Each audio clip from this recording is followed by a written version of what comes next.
Alright, hi YouTube, I am VB Game Maker, and today I'm going to show you my tile editor, and then I'll show you my tile engine.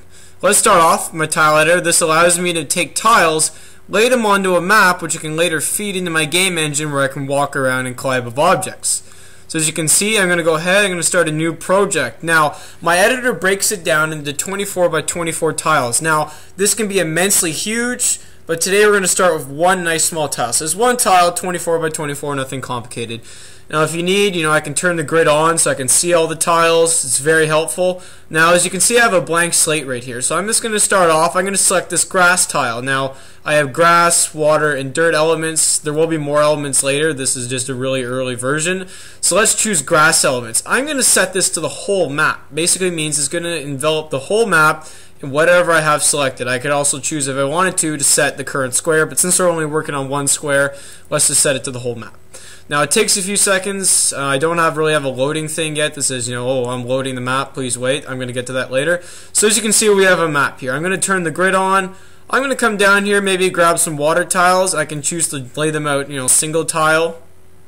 Maybe I can choose to lay them out square tile. As you can see, my very fancy editing here just says label. These don't actually do anything yet. They will be future versions. Like I'll have objects. I could throw a house on there, but that's to come at a later date. So as you can see, I've laid some tiles down. I can do this. Maybe I can come up here. I don't know. Put a fence down right along the line. Now, since I'm sure you all don't want to see me make a lovely map, I have taken the liberty of, let me close this here,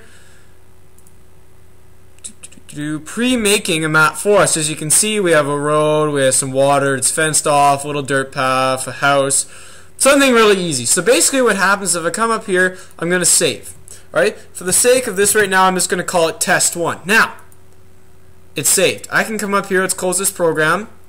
Here's the executable area.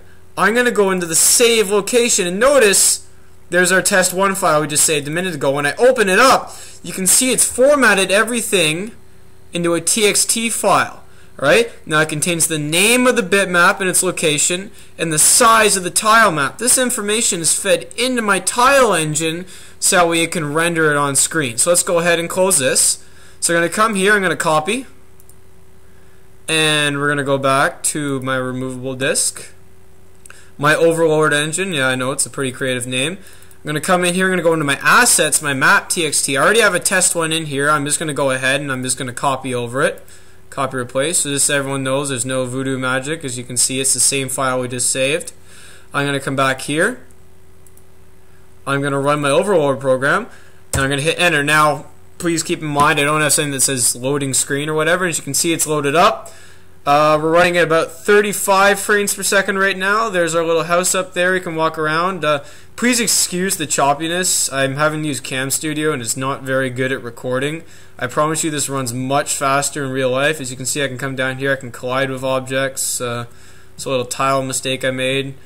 See it as perfect collision. I can walk in. I can't pass through objects. Walking around.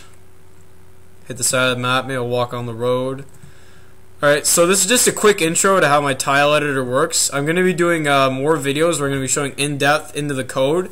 So if anyone's interested, maybe just leave me a comment below and maybe in future episodes I might do a tutorial. Thanks.